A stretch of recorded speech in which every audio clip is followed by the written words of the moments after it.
In this lesson, you'll learn how to select specific columns from a table, and also how to manage the names of the columns as they're returned.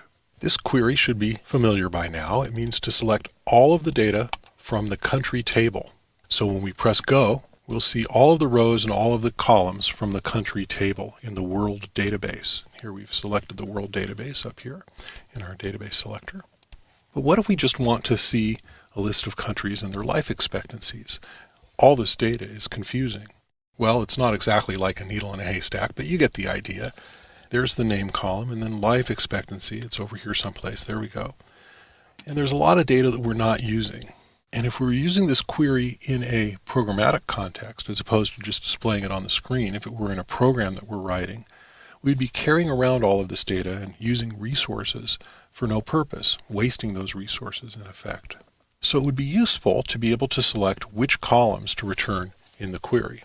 So instead of the asterisk, which you'll remember means everything, all of the rows and all of the columns, we can just select the particular columns that we're looking for by putting their names in the select clause instead of the asterisks. So I'm going to type here name and life expectancy, comma. And then when I run the query, we'll get just those two columns. And there you go.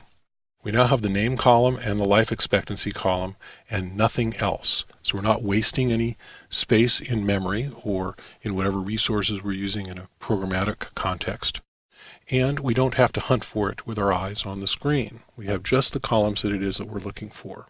The column headings are taken from the names of the columns as they're in the database and as we specified them in the select statement. So we have name and we have life expectancy up here in the select statement, and down here in the results there's the name of the columns and they're the same. What if we wanted to name them something else?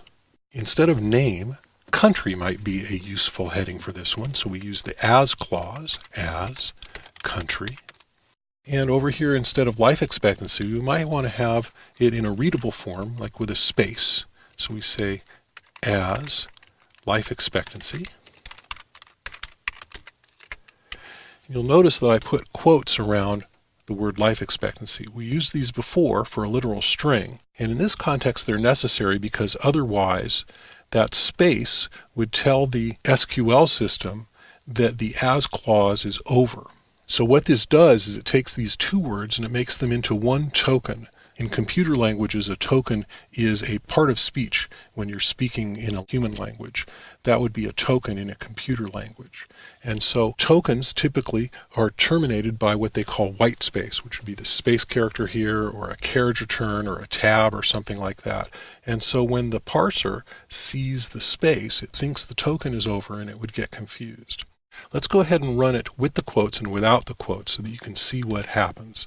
When I run it with the quotes like this, we get life expectancy here, and now the heading of this column is country because we named it country over here. So we have name as country, life expectancy as life expectancy with a space. Now if we take out the quote marks, we can create an error. Sometimes it's very useful to create errors on purpose. You can learn from this what the error messages look like so that later when you see those error messages and you're not expecting them, you get an idea of what to look for in your code so that you know how to fix it easier without having to spend a lot of time trying to figure it out. So let's go ahead and create this error on purpose. And now instead of the happy green message that said how many rows and columns we got back, we have a red error message. And it says, you have an error in your SQL syntax. Check the manual that corresponds with your